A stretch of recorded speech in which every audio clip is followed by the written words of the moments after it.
Hello friend, how are you. आज हम चलते हैं अपनी नेक्स्ट वीडियो पे। पिछली वीडियो पे हमने जस्ट एक आइडिया लिया था कि डेबिट क्या होता है और क्रेडिट क्या होता है। तो आज हम पूरी डिटेल के साथ चलेंगे। मैंने आपसे पहले भी कहा है कि हमने जनरल जो चैप्टर है, फर्स्ट चैप्टर, वो बहुत ही डिटेल से करना है और जो इसके बेसिक कॉन्सेप्ट्स हैं अकाउंटिंग के, उन्हें हमने बहुत ही डिटेल से देखना है। मैंने अपनी पिछली वीडियो पे आपको बताया था कि rules of debit and credit जो ट्रेडिशनल क्लासिफिकेशन ऑफ अकाउंट्स में कैसे होते हैं, उसमें मैंने आपको बताया था रियल अकाउंट्स में debit what comes in, credit what goes out. Personal accounts में debit the receiver, credit the giver. Nominal accounts में debit all the expenses and losses, credit all the income and gain. आज जो हम सबसे पहले चलेंगे वो है rules for real accounts. Real accounts में अभी हमने देखा कि debit what comes in, credit what goes out. Real accounts are the accounts which relate to tangible और intangible assets of the firm. हमने अपनी पिछली वीडियो पे देखा था कि टेंजिबल एसेट्स वो होते हैं जिन्हें हम देख भी सकते हैं और उन्हें हम छू भी सकते हैं। आप अपनी निगाह अगर आसपास देखेंगे तो हमें जो भी दिखाई दे रहा है तो वो सभी जो एसेट्स हैं वो टेंजिबल एसेट्स हैं। Examples of tangible assets are computer, furniture. Computer को हम देख भी सकते हैं और उसे छू भी सकते हैं। Furniture, plant and machinery, land, stock, cash in hand etcetera, ये जो सभी एसेट हैं इन्हें हम देख भी सकते हैं और इन्हें हम टच भी कर सकते हैं। और जो इनटेंजिबल एसेट्स होते हैं, उन इनटेंजिबल एसेट्स को हम अपनी निगाह से देख नहीं सकते और ना ही हम उन्हें छू सकते हैं। तो इनटेंजिबल एसेट्स भी रियल अकाउंट्स होते हैं। तो examples of intangible assets are goodwill, patents and trademarks etcetera. अभी जो हमने स्टार्टिंग में जो डील करना है वो सिर्फ मेनली जो है वो टेंजिबल एसेट्स को हम डील करेंगे। इनटेंजिबल एसेट्स भी होते हैं, वो भी रियल अकाउंट्स होते हैं। तो आपने अपनी लाइफ में computer, furniture, plant and machinery, land, stock, cash in hand etcetera, ये चीज़ें तो देखी होंगी। तो इन सभी की जो कैटेगरी है वो टेंजिबल एसेट्स। जो इनटेंजिबल एसेट्स हैं, गुडविल, पेटेंट्स एंड ट्रेडमार्क, इसको हम बाद में डील करेंगे।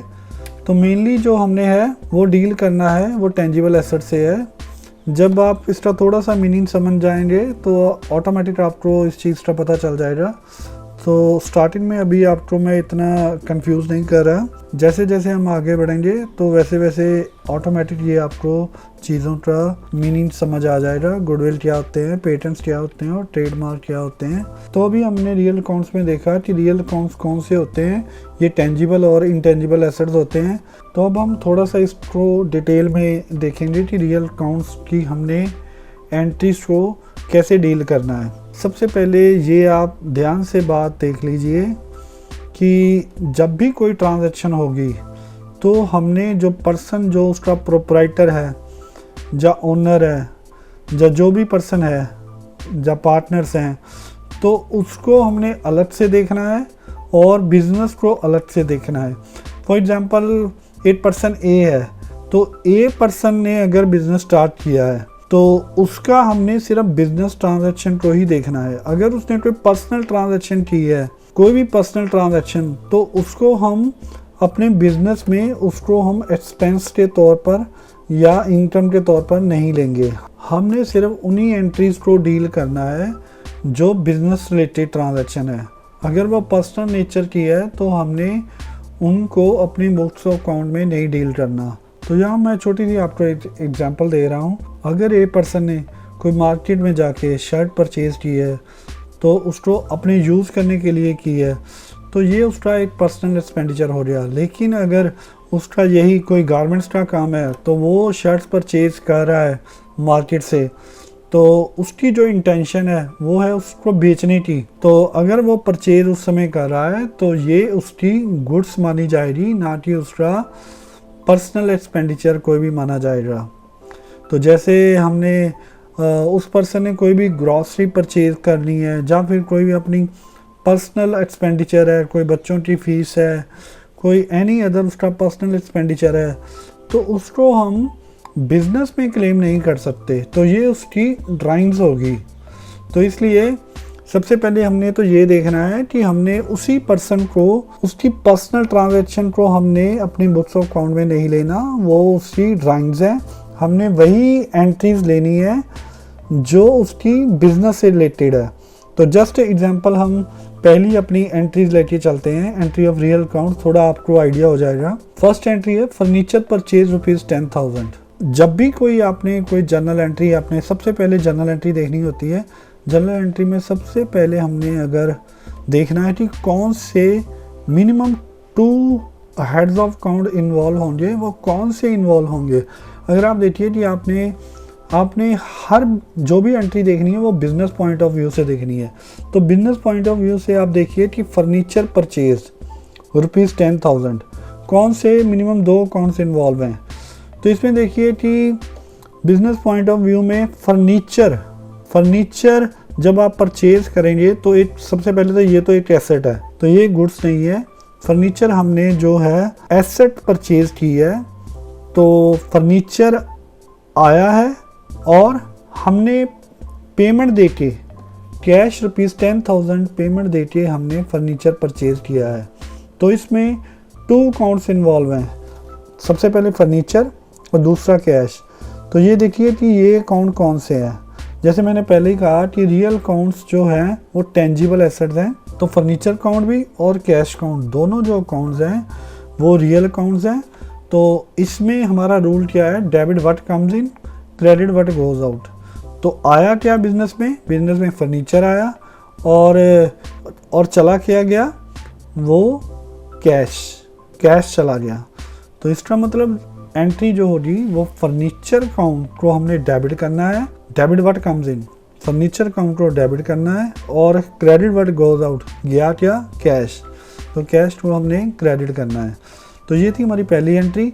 तो दूसरी एंट्री में भी यही है, कंप्यूटर परचेज ₹36,000। कंप्यूटर हमने परचेज किया, कंप्यूटर हमारी एसेट है, और जब हमने कंप्यूटर परचेज किया तो गया क्या, कैश हमारा चला गया और कंप्यूटर आ गया। तो इसमें आप देखिए कि दोनों ये अकाउंट है, ये रियल अकाउंट्स हैं। तो ये कंप्यूटर जो है वो debit what comes in, computer आ गया और कैश चला गया, तो कैश को हमने क्रेडिट कर देना है और कंप्यूटर को डेबिट। तो जर्नल एंट्री का मैं थोड़ा सा आपको फॉर्मेट बता देता हूँ ताकि आपको थोड़ा सा आइडिया तो हो कि हमने एंट्रीज को कैसे करना है। तो ये हमारा फॉर्मेट ऑफ जर्नल। तो इसमें जो कॉलम होंगे वो है date, particulars, LF means ledger folio, debit amount, credit amount. तो डेट का मतलब जो भी जर्नल की एंट्री होती है वो डेट वाइज होती हैं, तो इनको हमने डेट वाइज में ही करना है। जो पहले डेट आई उसको पहले, और जो उसके बाद डेट आई उसको ऐसे ही डेट वाइज एंट्री हमने करते जाना है। तो दूसरा जो है पार्टिकुलर में कौन सा है डेबिट हुआ, कौन सा क्रेडिट हुआ, और साथ में हमने नरेशन भी शो करनी है। तो जैसे हमारी पहली एग्जांपल में था कि फर्नीचर अकाउंट हमने परचेज किया था, फर्नीचर अकाउंट डेबिट, तो यहाँ पर हमने डेबिट वर्ड भी यूज़ करना है, फर्नीचर अकाउंट डेबिट। तो उसको डेबिट कॉलम में ही डालना है, डेबिट कॉलम में बिल्कुल उसके सामने अमाउंट भी हमने मेंशन कर देना है, और जो क्रेडिट है उसको हम लिखते हैं टू कैश। तो हमारी जर्नल एंट्री हो रही furniture account debited to cash. तो कैश अकाउंट को हमने क्रेडिट किया, तो बिल्कुल उसके सामने हमने क्रेडिट अमाउंट जो शो कर दिया। तो ये जो है being furniture purchase by cash. तो जितनी भी नरेशन की एंट्री होती है वो जर्नल में बीइंग वर्ड से स्टार्ट होती हैं।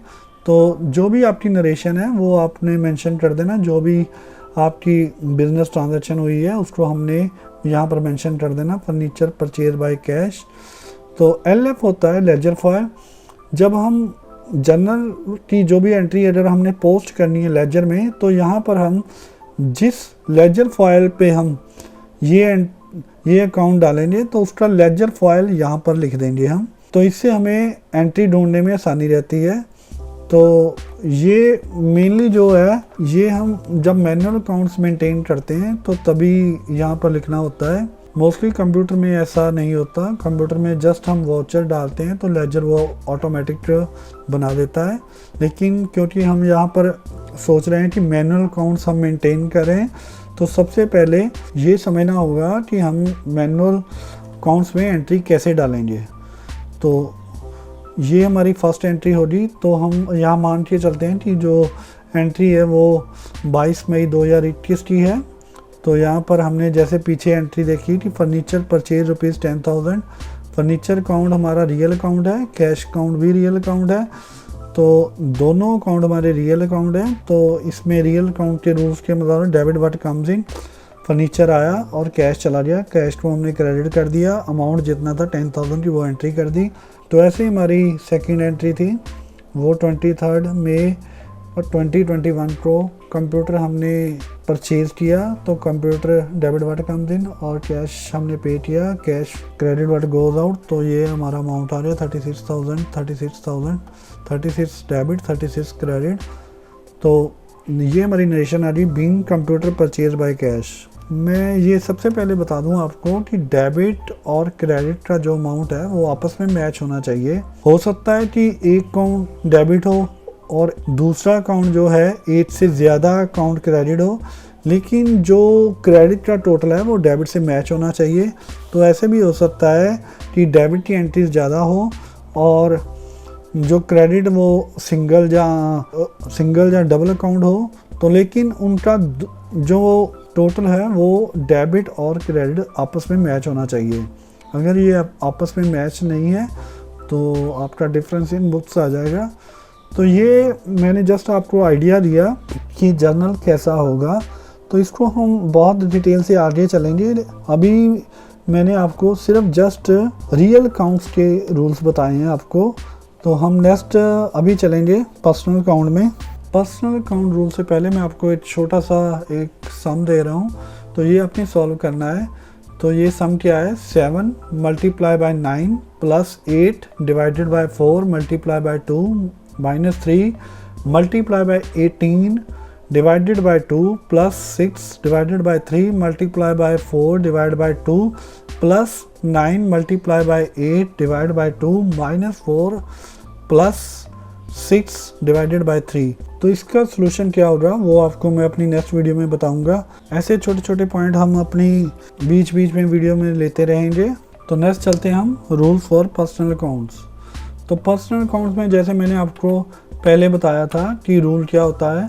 पर्सनल अकाउंट में हमने देखना है कि rule debit the receiver credit the giver. तो ये रूल्स हैं पर्सनल अकाउंट के लिए। तो सबसे पहले हमें ये देखना होगा कि पर्सनल अकाउंट्स होते कौन से हैं। Meaning of personal accounts which relate to persons, for example individuals, Hindu undivided family, firms, LLP, companies, association of person, trust, body of individual, local authority, etc. ये जो सभी हैं ये पर्सन्स हैं। तो ये जो भी हैं सारे पर्सन्स हैं। हम इनको अभी पूरी डिटेल में करेंगे, क्योंकि जब तक आपको पर्सन का मीनिंग नहीं समझ आएगा तब तक आप एंट्रीज को सही तरह से डिस्क्राइब नहीं कर पाएंगे कि वो अकाउंट जो है मेनली वो रियल अकाउंट है कि पर्सनल अकाउंट है कि नॉमिनल अकाउंट है। तो हमें पर्सनल का यहाँ पर मीनिंग देखना होगा, तो मैं वो काफ़ी डिटेल से आपको बताऊंगा। तो उससे पहले हम थोड़ी सी एग्जांपल ले लें कि हमने पर्सनल अकाउंट को डील कैसे करना है।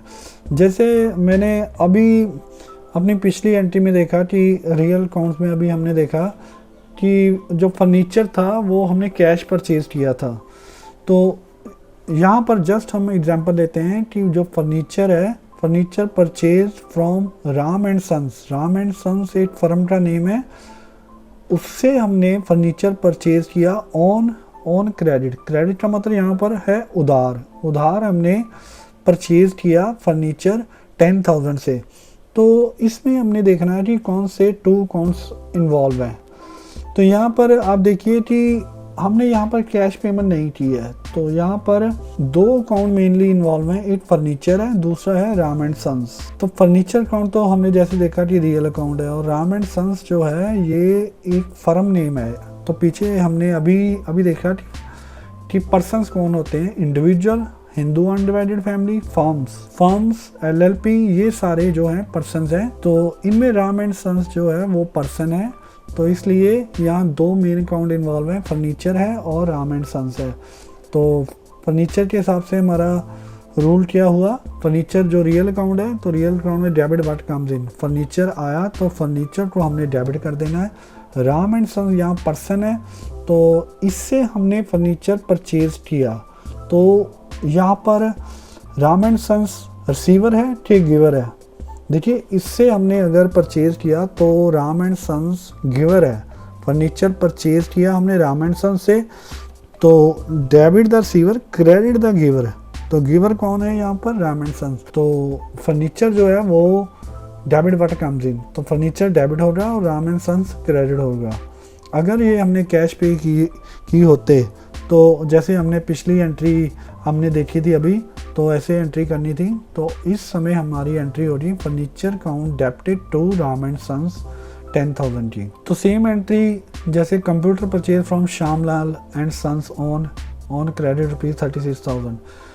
तो कंप्यूटर इसमें भी दो मिनिमम काउंट इन्वॉल्व है, एक कंप्यूटर है और दूसरा Shyamlal and Sons. Shyamlal and Sons जो है पर्सन है, तो कंप्यूटर जो है वो है रियल काउंट। रियल काउंट के रूल्स के मुताबिक डेबिट व्हाट कम्स इन, तो बिजनेस के पॉइंट ऑफ व्यू से कंप्यूटर हमारा आया है, डेबिट व्हाट कम्स इन। और श्यामलाल एंड सन्स पर्सन है, तो पर्सन के रूल्स के मुताबिक क्रेडिट द गिवर। हमने श्यामलाल सन्स से कंप्यूटर परचेज किया तो श्यामलाल सन्स जो है वो गिवर है, तो ऑन क्रेडिट ₹36,000, तो 36,000 हमारा अमाउंट है। तो इसको हम एंट्री कैसे करनी है जनरल एंट्री में? तो जनरल एंट्री में हमने मान के चलें कि ये एंट्री है जो 22 मई 2021 की है, furniture count debited to Ramlal and Sons. तो रामलाल सन्स से हमने जो फर्नीचर परचेज किया ऑन क्रेडिट किया, तो 10,000 की जो एंट्री है वो 10,000 अमाउंट मेंशन कर दिया हमने। तो दूसरी एंट्री में हम मान के चले हैं वो 23 मई 2021 की एंट्री है, कंप्यूटर हमने परचेज किया 36,000 का, कंप्यूटर काउंट डेबिट हो गया क्योंकि ये रियल अकाउंट था, और श्यामलाल एंड सन्स क्योंकि ये पर्सन है तो पर्सन को हमने क्रेडिट कर दिया, क्रेडिट द गिवर।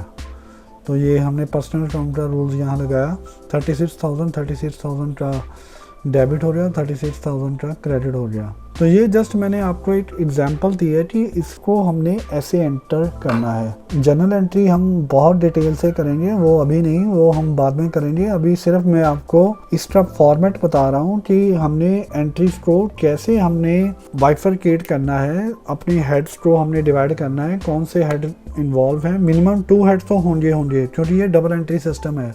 तो डबल एंट्री सिस्टम में एक अकाउंट डेबिट हो रहा है, दूसरा क्रेडिट हो रहा है, तो 2 अकाउंट तो इन्वॉल्व होने ही होने हैं। तो मिनिमम 2 होंगे, 2 से ज़्यादा भी हो सकते हैं। तो जैसे हम आगे बढ़ेंगे वैसे हम देखते जाएंगे। तो नेक्स्ट चलते हैं हम रूल्स फॉर पर्सनल अकाउंट। अभी हमने पर्सन को बहुत ही डिटेल से देखना है कि पर्सन कौन होता है, हु इज़ पर्सन। तो सबसे पहले हम चलते हैं कि पर्सनल अकाउंट्स कौन से होते हैं। तो जैसे हमने अभी डेफिनेशन में देखा कि accounts which relate to persons are personal accounts. तो इसकी एग्जांपल क्या है? एग्जांपल जैसे ये पर्सन जो है, पर्सन कौन होते हैं? पर्सन एक नेचुरल पर्सन और आर्टिफिशियल पर्सन। तो इसी को हम थोड़ी डिटेल में सारा हम देखेंगे। तो एग्जांपल्स है राम, श्याम एट्सेट्रा एट्सेट्रा, जो भी पर्सन का नेम है तो ये नेचुरल पर्सन है, मैन, वुमेन एट्सेट्रा। तो आगे जो है राम एंड कंपनी, तो ये हो सकता है ये प्रोप्राइटरशिप फर्म हो सकता है ये पार्टनरशिप फर्म हो। तो ये डेटर्स जो हैं ये भी पर्सन्स हैं, ये डेटर्स हो सकते हैं। डेटर्स वो पर्सन होते हैं जिनको हमने सेल की होती है, तो उन उधार सेल की होती है, तो उनसे हमने पैसे लेने हैं, उनसे हमने पेमेंट लेनी है, तो वो हमारे डेटर्स हुए। श्याम एंड कंपनी क्रेडिटर, तो क्रेडिटर वो होते हैं जिनसे हमने माल लिया है बेचने के लिए, हमने सेल करने के लिए माल मीन्स गुड्स हमने परचेज की हैं। तो जिनसे परचेज किए हैं वो हमारे सप्लायर हैं, तो उनसे अगर हमने उधार में परचेज किया है तो वो हमारे क्रेडिटर्स हैं। तो ये भी पर्सन है। कैपिटल अकाउंट जो ओनर है, owner is also a person, natural person. तो ये इंडिविजुअल भी हो सकता है, जैसे मैंने कहा कि पार्टनरशिप फर्म एट्सेट्रा ये भी है। तो इनके हम अकाउंट को कैपिटल अकाउंट कहते हैं। तो ये भी पर्सन है। एंड ड्राइंग्स अकाउंट, उसने जो भी बिजनेस से जो भी उसने चाहे कैश लिया चाहे गुड्स ली एट्सेट्रा, तो जो भी लिया अगर उसने पर्सनल कंजम्पशन के लिए लिया है तो ये उसकी ड्राइंग्स होगी of the proprietor. Capital account and drawings of the proprietor, यहाँ प्रोप्राइटर भी हो सकता है और पार्टनर भी हो सकता है। नेक्स्ट हम देखते हैं कैटेगरीज ऑफ पर्सनल अकाउंट्स कौन कौन सी हैं। तो सबसे पहले ये आप ध्यान से देख लीजिए, क्योंकि सबसे ज़्यादा कंफ्यूजन इसमें आती है। जब तक आप कॉन्सेप्ट्स को सही ढंग से समझेंगे नहीं, तब तक आप उसकी सही जर्नल एंट्री नहीं डाल पाएंगे। अगर जर्नल एंट्री आपकी गलत होगी तो ऑटोमेटिक लेजर्स काउंट गलत हो जाएंगे, ट्रायल बैलेंस गलत हो जाएगा, profit and loss account balance sheet का जो है वो सही नहीं निकल पाएगा। तो हम चलते हैं categories of personal account. Personal account mainly जो 3 टाइप से डिवाइडेड है। तो ये कौन से हैं? फर्स्ट है नेचुरल पर्सनल अकाउंट्स। ये the person who are creations of gods, God ने जिसको क्रिएट किया है, तो ये नेचुरल पर्सन है। तो सबसे पहले जो कैटेगरी आ रही वो नेचुरल पर्सन की आ रही।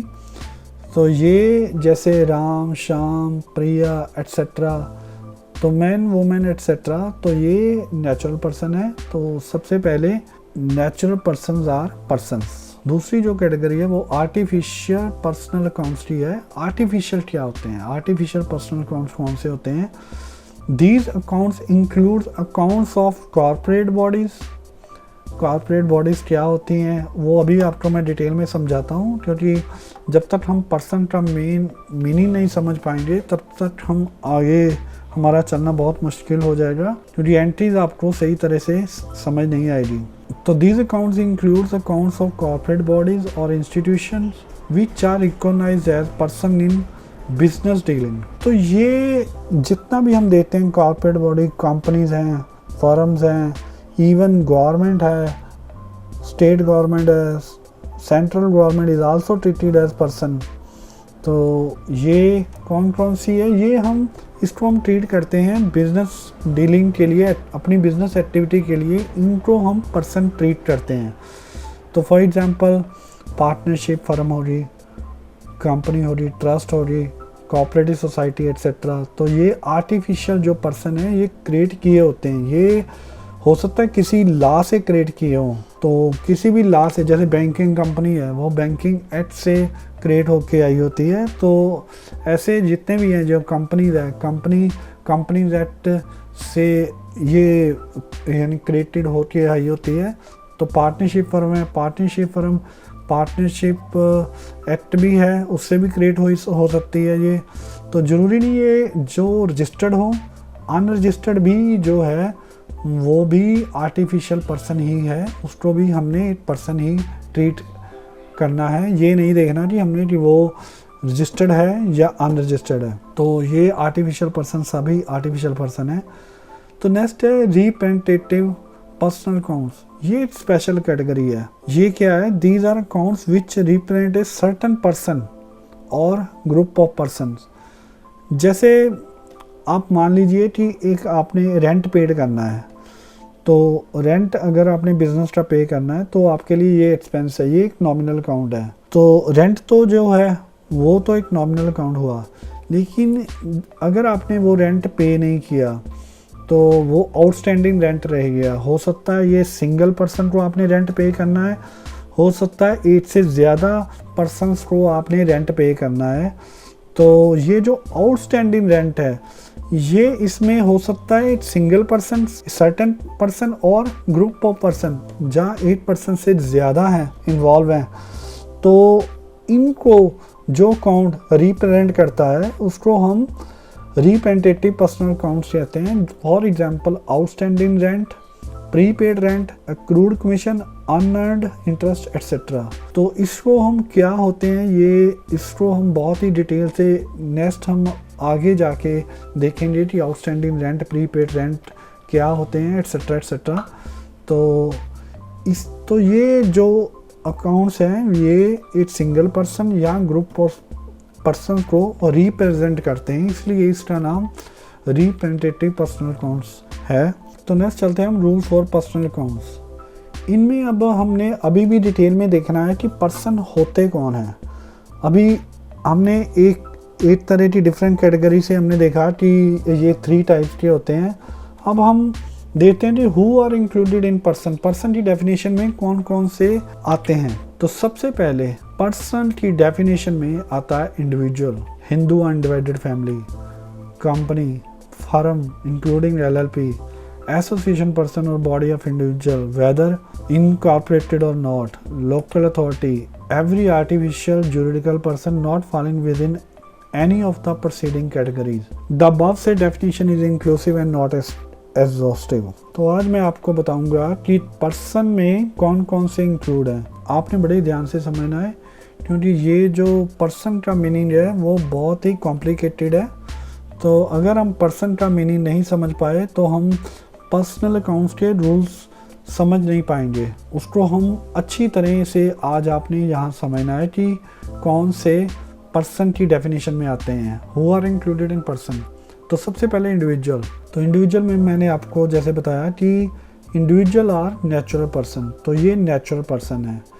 जैसे मोहन, राम, श्याम, सुरेंद्र एट्सेट्रा, तो ये जितने भी हैं, मैन है, वुमेन है एट्सेट्रा, तो ये सारे इंडिविजुअल हैं। तो इंडिविजुअल में जैसे मैंने अभी बताया कि राम, श्याम, मोहन ये सभी जो हैं इंडिविजुअल में हैं। लेकिन इसमें एक चीज़ और ध्यान देने वाली बात है कि कॉन्स्टिट्यूशन ने, इंडियन कॉन्स्टिट्यूशन ने कहीं भी रिस्ट्रिक्ट नहीं किया कि एक पर्सन सिर्फ एक ही काम कर सकता है। फॉर एग्जांपल, मोहन एक इंडिविजुअल है, तो मोहन ने अपना बिजनेस स्टार्ट किया, उसने जो बिजनेस का नाम रखा मोहन एंड एसोसिएट्स रख लिया। तो देखिए उसका जो ओनर है वो सिंगल है, तो सिंगल ओनर को हम कहेंगे वो उसका प्रोप्राइटर है। तो प्रोप्राइटर इज एन इंडिविजुअल। हमने देखा कि मोहन जो है इंडिविजुअल है और मोहन एंड एसोसिएट जो है वो उसकी प्रोप्राइटरशिप फर्म है, तो उसको भी हमने इंडिविजुअल लेके चलना है। तो इंडियन कॉन्स्टिट्यूशन ने हमें कहीं भी रिस्ट्रिक्ट नहीं किया कि एक से ज़्यादा बिजनेस कर सकते हैं। तो इसलिए अगर वही मोहन, उसका एक से ज़्यादा बिजनेस है, तो उसके जितने भी बिजनेस वो कर रहा है, ए बिज़नेस कर रहा है, बी बिज़नेस कर रहा है, सी बिज़नेस कर रहा है, जितने भी उसके जो बिज़नेस है, हो सकता है डिफरेंट नेम से हो, जैसे मोहन एंड एसोसिएट्स है, दूसरा मोहन एंड कंपनी है एट्सेट्रा। अगर वो उसका सिंगल ओनर है, उसका प्रोप्राइटर है, तो उसकी जितनी भी इनकम है वो एज एन इंडिविजुअल ही कंसिडर की जाएगी। तो इसका मीनिंग ये हुआ कि वो खुद तो इंडिविजुअल है ही, प्लस उसकी जो फर्म्स हैं Mohan and associates etcetera etcetera, जो भी उसकी फर्म्स हैं वो जिसमें वो सिंगल ओनर है, वो प्रोप्राइटर है, तो वो भी सभी जो है प्रोप्राइटरशिप फर्म होंगी। तो उनका जो स्टेटस होगा वो भी इंडिविजुअल का ही होगा। हिंदू अनडिवाइडेड फैमिली क्या होता है? जैसे कि इंडियन कल्चर के मुताबिक, जैसे कोई सिख फैमिली है, कोई जैन फैमिली है, कोई हिंदू ऐसी फैमिली है, जिनकी जो प्रॉपर्टीज़ होती हैं वो पीछे उनकी एज इट इज़ चलती जाती हैं। दादे परदादे की हो, फादर ने ग्रैंडफादर से ली है, ग्रैंडफादर ने ग्रैंडफादर से ली है। तो ऐसे कई सालों से, कई पीढ़ियों से वो प्रॉपर्टी ऐसे ही चलती जाती है। तो उसका जो ओनर होता है वो सिंगल नहीं होता, तो एक फैमिली ओनर होती है उसकी एज ए लॉ।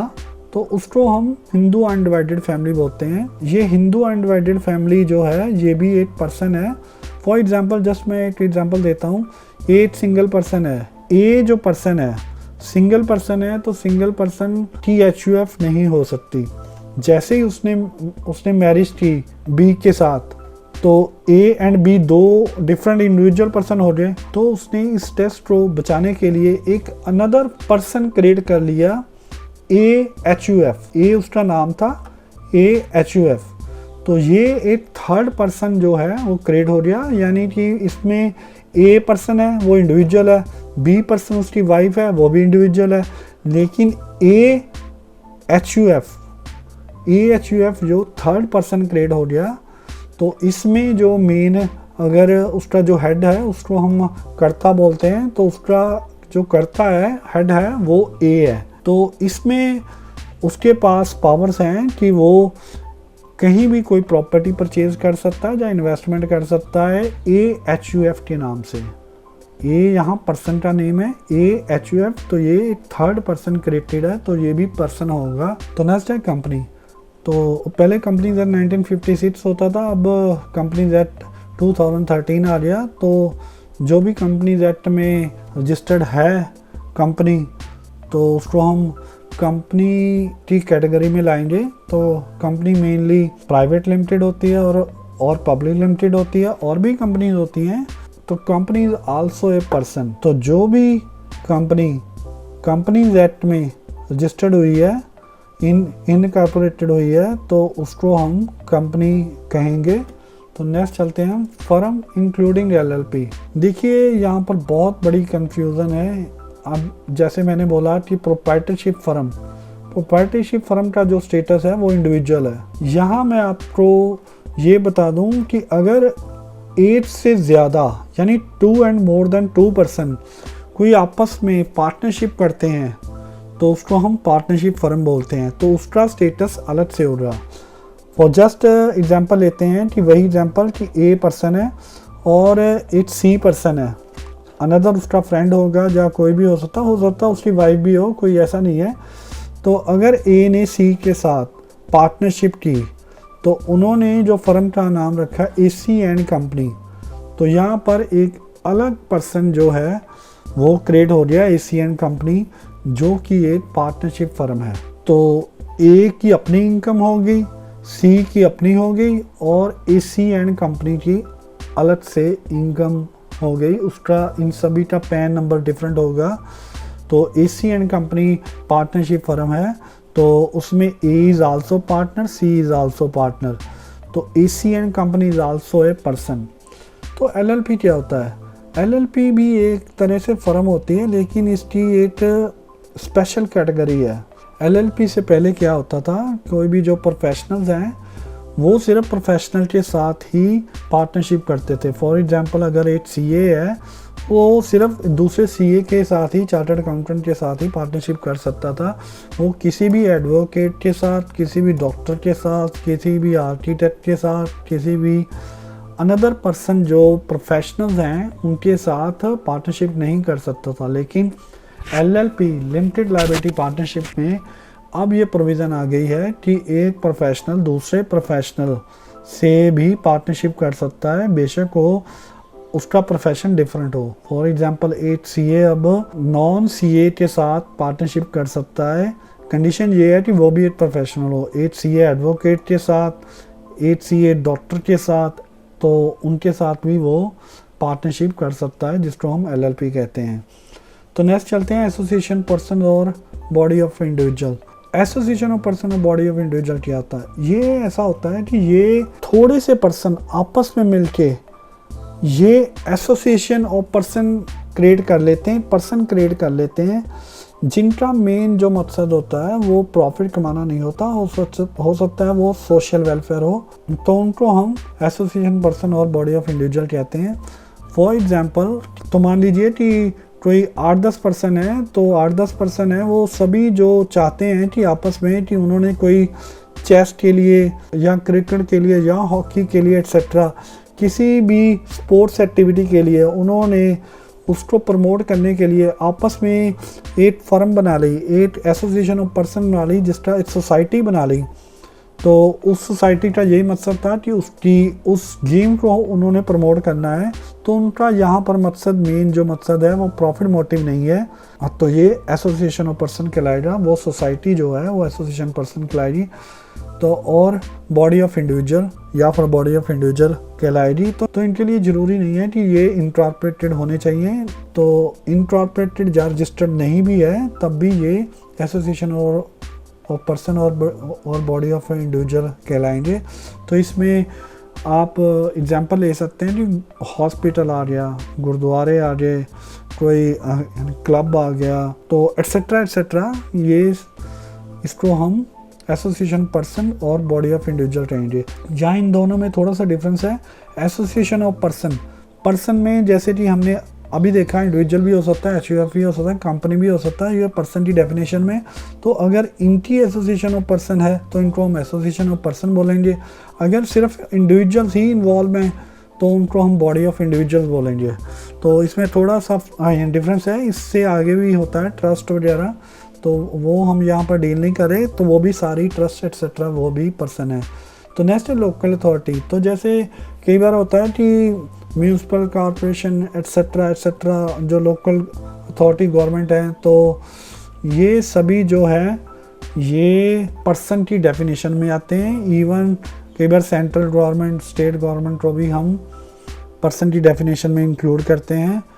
तो लास्ट में आ जाता है every artificial juridical person not falling with in any of the proceeding category. हो सकता है इन जो 6 कैटेगरी जो मैंने अभी आपको बताई है उनमें ना आए, लेकिन वो किसी आर्टिफिशियल जुरिडिकल पर्सन की डेफिनेशन से होकर भी वो पर्सन की डेफिनेशन में इंक्लूड हो सकते हैं।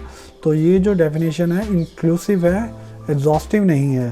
तो ज़रूरी नहीं कि ये सिर्फ यही लोग पर्सन हो, तो और भी अगर फ्यूचर में कोई ऐसा पर्सन इंक्लूड हो जाता है जो इन 6 की कैटेगरी में नहीं आता, लेकिन उसको हम पर्सन ले सकते हैं क्योंकि वो आर्टिफिशियल जुरिडिकल पर्सन की कैटेगरी में आ सकता है। तो ये जो डेफिनेशन में जैसे मैंने अभी बताया कि इंक्लूसिव है, एग्जॉस्टिव नहीं है। तो आज की वीडियो में इतना ही। होप आपको ये मेरी वीडियो पसंद आई होगी। अगर आपको मेरी ये वीडियो पसंद आई है तो आप इस चैनल को ज़रूर सब्सक्राइब करें और साथ में बेल आइकॉन को भी ज़रूर दबाएं। फ्यूचर में जब भी मैं कोई वीडियो अपलोड करूँगा तो आपको उसकी नोटिफिकेशन बेल आइकॉन के ज़रिए आ जाएगी। थैंक्स अगेन, आपने ये वीडियो एंड तक देखी। Okay bye.